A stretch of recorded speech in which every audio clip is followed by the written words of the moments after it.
This podcast episode is made possible by wowdigital.com, your trusted partner for nonprofit and charity website and design. Have you ever felt stuck trying to lead a big change in your organization only to find yourself juggling everyday tasks with no clear way forward? What if there was a way to confidently manage change without sacrificing your team's buy-in or your own peace of mind?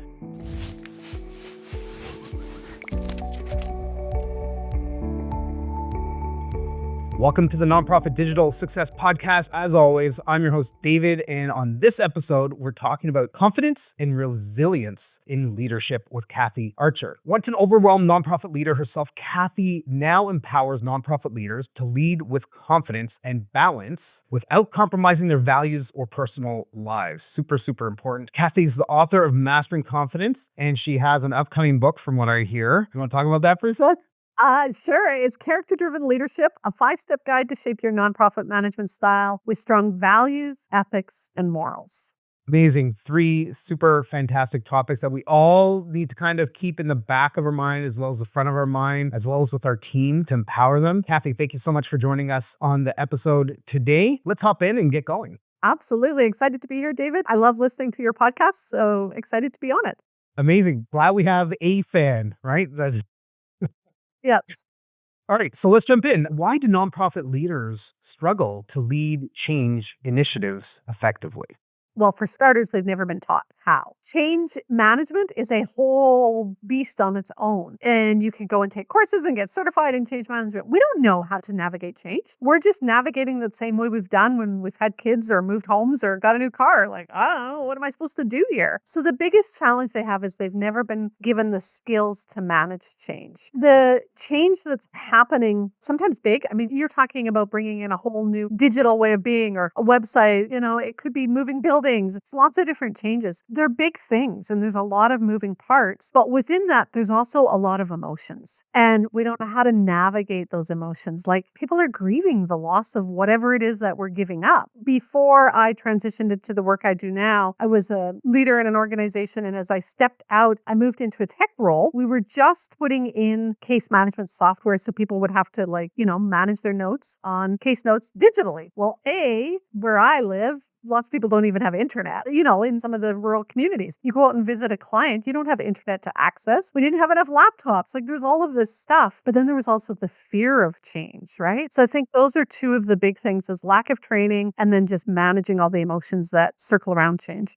Yeah, one of the organizations that I worked at, I'm not going to name any names here, but we opened up a new thing. I'm not going to mention that because that's it. Right. And there was a lot of systems that needed to be integrated and split and merged and tagging people on different things. And I said, hey, there's going to be a big surge on this new thing that we're doing right now. So why don't we actually just set up new systems for all of this and copy what we're doing here and put it here. And that way it can grow and they can grow separately because they are 2 different distinct things. And then they went down the road and they were doing all that. And lo and behold, some folks that were there for years and years, I'm talking 25 or 30 years, they were like, we don't want to change this. This is too complicated for us to maneuver in our day-to-day work that we're doing. And so what did they do? They undid all that. They went with the one system. And then about 10 years later, they went, this isn't working anymore. We need to split. And I think it's some of that forecasting that needs to be done from, the bottom up and the top down, where everybody's on the same page and they understand the rationale, the reason, the motivation to do this new thing. It can be scary.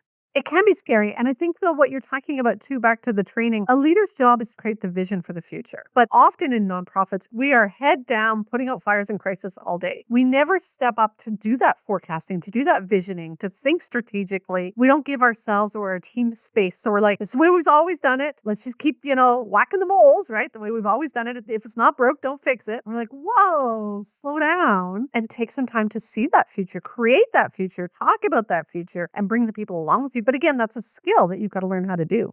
I see a lot of organizations, they do like annual strat planning, but why are you only doing annual strat planning? Do quarter strat planning. What is the plan to get you quarter after quarter to that goal that you have? Yes, we have to take our time out of the day-to-day stuff that we're stuck doing. It's worth it because it gets everybody on board and you have the clear path and everybody understands how they fit in. And so you end up a more well-oiled machine that's running and doing the stuff that you want it to do.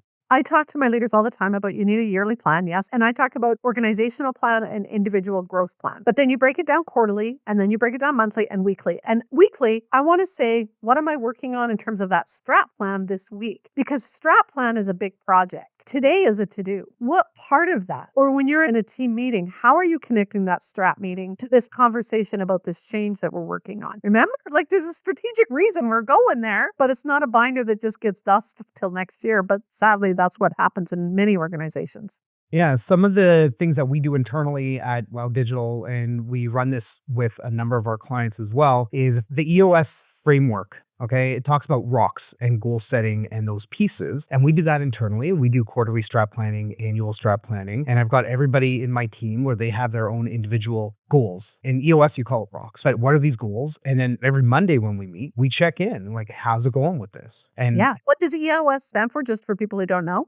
Entrepreneurial Operating System. There we go. There we go. Yeah.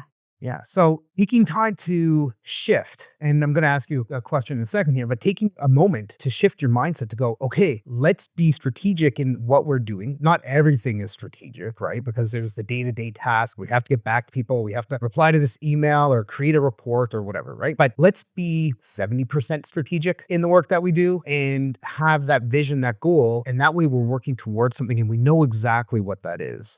I always tell people put that strategy part first in the day. Spend like 3 or 5 minutes strategically looking at your to-do list. What do I not need to do today? Like if you put that planning in the beginning, then you can fight fires the rest of the day. But you've got that intention at the beginning of the day, you're better able to maneuver your day. Yeah, I love it. Exactly. We use ClickUp for project management and account management. And in ClickUp, there's a section for goals. And you can go in, you can create goals in there, and you can put dates on them. You can set up, all right, how many of these things do I need? If you're in donation, foundation, grant area, how many donors am I reaching out to a week or a month, right? And you can set those criteria in there so you know, hey, you know what? I actually got these done. And something kind of magical happens. When you complete something and you check it off and mark it at 100, right? You get that hit of like dopamine and it feels good and it makes you want to do more to move yourself forward and the organization forward. So I think those are important things. Yeah, very much so. Okay, so briefly, I kind of mentioned a mindset shift here, but from your perspective, Kathy, what are some mindset shifts that are necessary for nonprofit leaders to invest in big changes like adopting digital strategies or new platforms or something like that? Yeah, I think one of the big ones is a shift from that fixed to a growth mindset. This is the way we've always done it. If it's not broken, don't fix it. We just kind of get stuck in our ways. And so we have to shift to that growth mindset where we want to learn and develop and think about possibilities. That mindset helps us kind of both grow ourselves. Oh, I don't know how to take people through change. Maybe I should, take a mini course on LinkedIn Learning about how to maneuver change. Okay, then I've learned a little bit and I'm starting to take my team through things. And then that growth mindset also comes back to talking with you as the contractor. Like, doesn't make sense to me. No, because that's not my world, right? So help me understand, walk me through it in layman's terms, why I need 2 of these things. So helping just to be more open, that mindset shift is important. And then the other shift again is from in the weeds to lifting your head up and being more visionary. Where are we going with this? Why are we going? What's the strategic reason? We have to shift from day to day, like putting out fires, to strategically seeing things. And that's a different mindset shift. And it takes more space. I think we were talking about this before. You need space to think like that. And so you got to create that space in your calendar. 2 thoughts around what you just talked about. One is I always say you need to run your nonprofit like it was a business. And as part of that, you need a business case. Imagine that you were going to a bank and you said, I need a loan. I need $1 million. The bank is going to say, why? What do you need this for? And then you need to present your case. And if you're clear about what your case is, it makes it easier for people to understand what you're doing, why you're doing it, how you're going to do it, and then ultimately care about your cause, right? And that's where donations will start to flow. That's where grants will start to come in. That's where I was talking about bank loans, right? But that's where money is going to start to flow into the organization. So that's the first thing. The second point that I made a note of here is you can't sit in your office looking at the same screen and put your mindset in this other thing. You need to get out of your office, go into a boardroom, sit on a chair on the other side of your desk. You can't be in the same space because you're not going to let creativity start to flow. Sit and look out the window for a while and paper, pens, iPad, whatever, and just give yourself the space.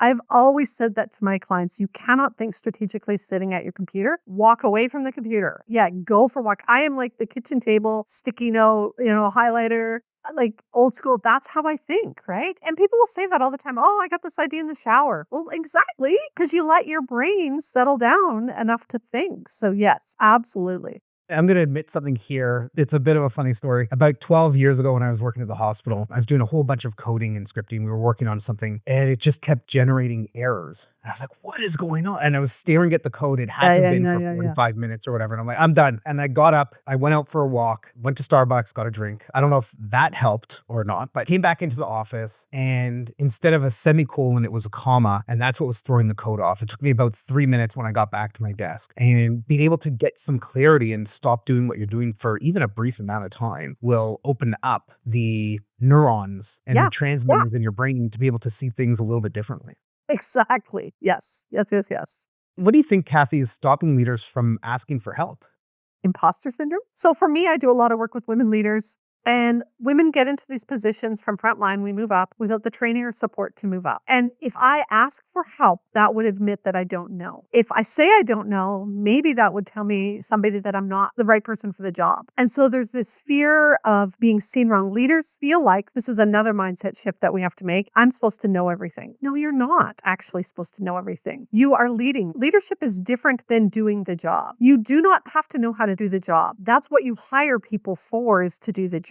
You need to lead and create that vision and that strategy and do that big picture, which means you might need to say, help me understand, tell me, give me some suggestions, some advice, walk me through this. You don't need to know all the answers, but it's fear of not knowing all the answers that sometimes stops people.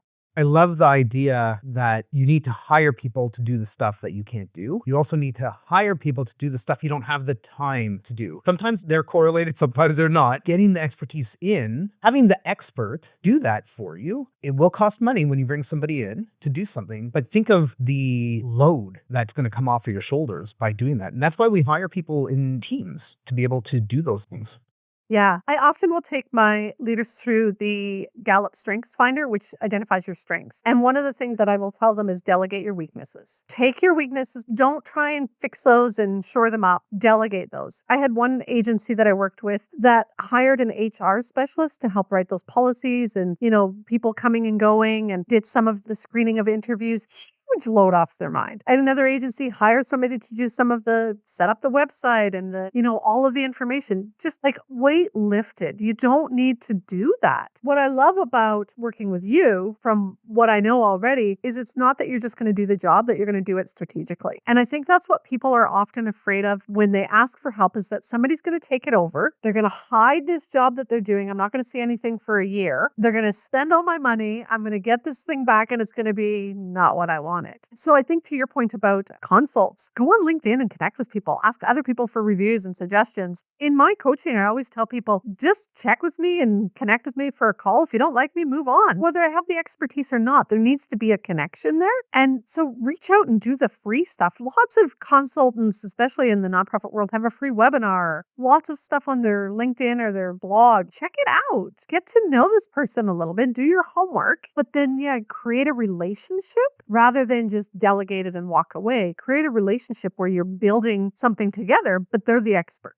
Yeah, and that triggered something else as you were talking about that, Kathy, is you're not in this alone. You may not want to talk to people at your organization. You might not want to talk to your CEO or your HR team about how you need support with this or that. But maybe you can find somebody who's in a similar role at another organization, maybe in a different province, a different state, a different country, and you can create a relationship with them and have conversation with them where, you're giving them some insight, they're giving you some insight, you're helping each other, that type of thing. And, one step maybe a little bit further than that is to actually find a mentor that you can reach out to that has been through this, that has experience, that can guide you and provide you with the insight to help you grow, because that's what's going to help you. I don't want to be the smartest person in the room. I think it's Warren Buffett that said, never be the smartest person in the room, right? Because you're never going to learn, you're not going to grow. There's people out there that have more experience than you. There's people out there that have less experience than you. And you can learn both ways, even if you're coaching and mentoring and helping somebody else out. Well, that goes back to what you said about why don't they ask for help? One of the biggest challenges we have is managing up. And that's what you just said. Maybe they don't want to talk to their board or their CEO about it. And that's a challenge we have. Again, we move into these positions and we're like, oh, I'm just the frontline person. You move up and you move up. But you always have this kind of, there's something up here that I can't communicate with them. And so that sometimes gets in the way. So, yeah, having a mentor or coach is a wonderful way to support that transition. So, what strategies could nonprofit leaders use to create buy in from their teams when they're going through change in the organization? Yeah, follow a change management framework is a good one. There's a really good book called Transitions, older book, Transitions by William Bridges. And one of the things he talks about that I often talk about with leaders is allow people to grieve first. To have that conversation about what are we letting go of? What are we saying goodbye to? What's changing? I did a session with an agency that was moving buildings. And, we just spent an hour talking about what's this transition? What are we, leaving? And it was things like the doorman. There was a guy that was always there that, probably the janitor or something like that I always talked to. And somebody else is like, I love the drive. I got to listen to podcasts. So and so and I had windows and we had plants. It was just those kinds of things. But the ability to kind of go, what am I letting go of? So if you've got a system and a system, maybe it's writing your notes or how you track your funders. I like this system. I created this system, or I've done it for years. I'm comfortable with it. And you're asking me to let it go. Horrible example. But I will often tell people, your husband has died or your spouse has died. You're at the funeral home and your best friend says, oh my God, we're going to get you a new guy. He's going to be better than the last one. You're like, wait a minute. I haven't had a chance to grieve this one yet.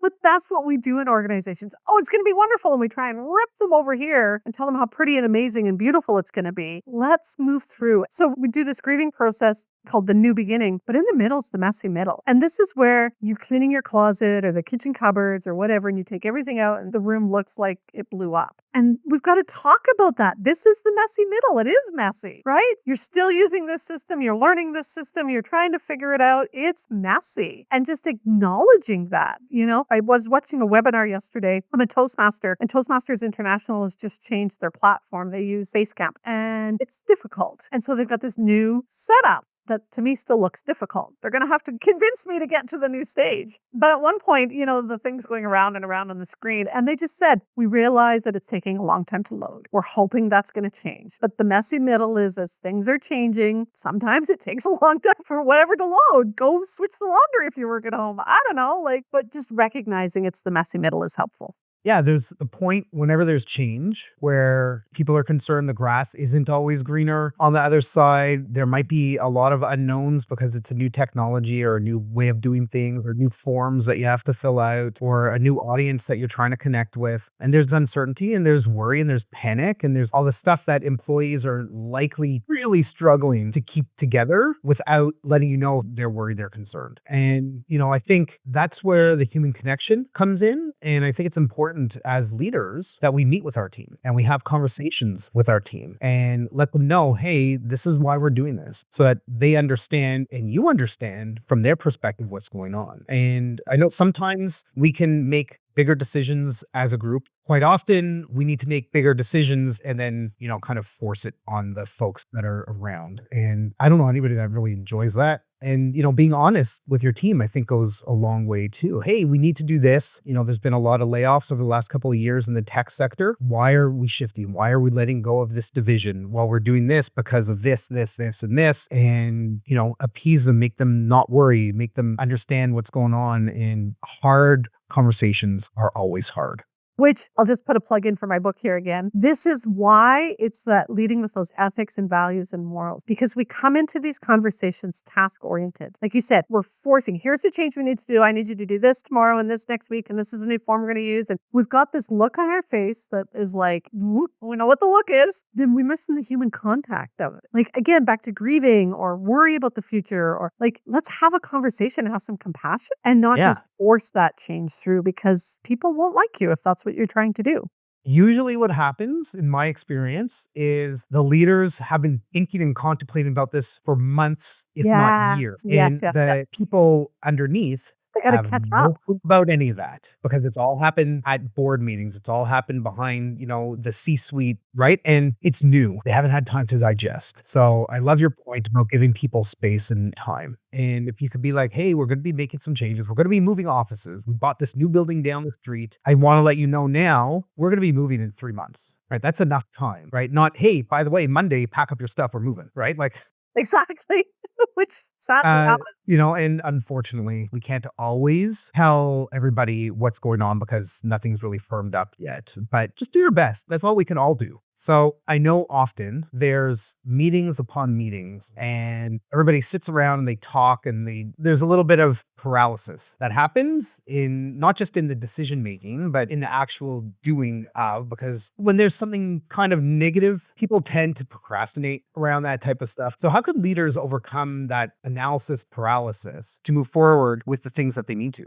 First thing is they need to get clear on what's the decision they're making. I think sometimes we're not clear on the actual decision. When you take a moment to write the decision down and go this way or this way, it just helps the brain. Sometimes we're just mulling it over and it's like just kind of taking up space and it shows up as an agenda item as discussion. What are we discussing? So clearly identifying what's the decision we're making and what are the options. Then thinking about who needs to be involved in this decision.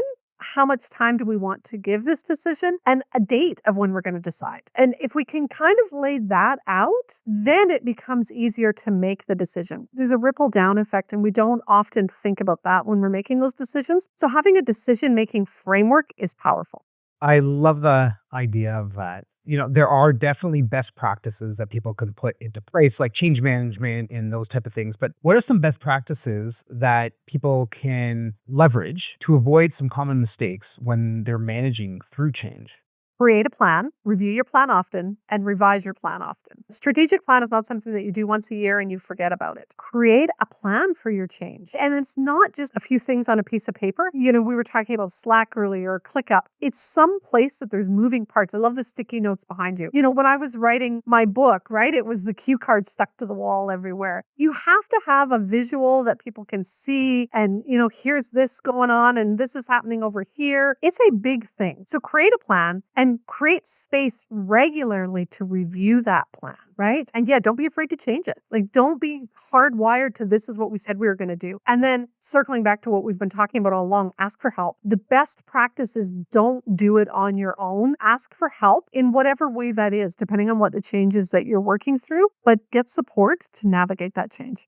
Love it. Kathy, amazing insights around leadership, managing change. I hope our listeners have been able to pick up some great tidbits and advice. I know I've got a couple that I'm going to be running through with my team, Awesome. as well as our client as we meet with them. So I'm going to put you on the spot here. Yeah. I like doing this. So what is a challenge that you would like to issue to everybody that's listening to this podcast to do within maybe 2 or 3 days of listening to the episode? Create 15-minute blocks on your calendar every day for thinking time. Like literally go into your calendar, schedule thinking time, 15-minute blocks every day. I'm just going to upgrade that for a moment. One up it. I have, 19 different calendars. One of them is a focus block calendar. And what I've done is every day of the week, I've got a focus time. And I know, like, all right, I'm not meeting with a client. I'm not meeting with anybody in my team at that point. And I put in a 30-minute block. And then I have that recur every week on that day. So don't do one that's Monday to Friday, always from 2 to 2:30. Yeah. Bad idea. Do a separate one for Monday that always recurs on Monday. Tuesday that recurs on Tuesday. Wednesday, Thursday, Friday. Because you're going to have something that comes up. You're going to have, senior leadership meeting that comes up for the next 3 months. That's going to be exactly when that is. And when you go to try to shift it, it's going to cause chaos in your calendar. So a separate one for each day. So there you go. That's my little upgrade for you. And I will upgrade it one more, is tell your team that it is thinking time, but tell your team in the next staff meeting, when I was using my thinking time yesterday, create value for thinking time in your organization. Amazing. So Kathy, if anybody wants to get in touch with you, what do they need to do? Any of the socials, you can find me on Kathy D. Archer. Instagram is my favorite place to hang out, and make sure you say hi. My website is kathyarcher.com. Easy enough to find, Kathy with a K. Those are the easiest places to get a hold of me. Awesome. You've got an offer. We were talking about it just before we hit record here. So tell everybody what you've got. You asked me earlier about what's the big thing that gets in the way. Often it's the imposter syndrome. And so people are lacking the confidence. So I have a quick download that you can get that offers 2 immediate confidence boosts. So these are things that you can do right before you have to go into that difficult conversation or have that tough meeting or whatever. These are 2 things that are really going to help you instantly boost your confidence.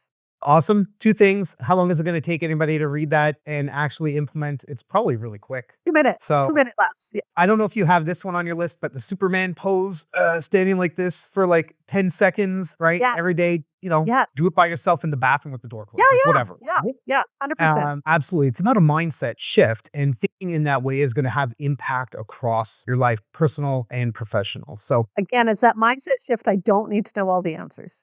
thank you again so much for joining us on the episode. It's been great having you on the Nonprofit Digital Success Podcast. To everybody listening, if you want access to any of the links, the books, the this, the that we've been talking about today, just head over to our podcast show notes page. Just go to nonprofitdigitalsuccess.com. Click on this episode for all the details. And until next time, keep on being successful.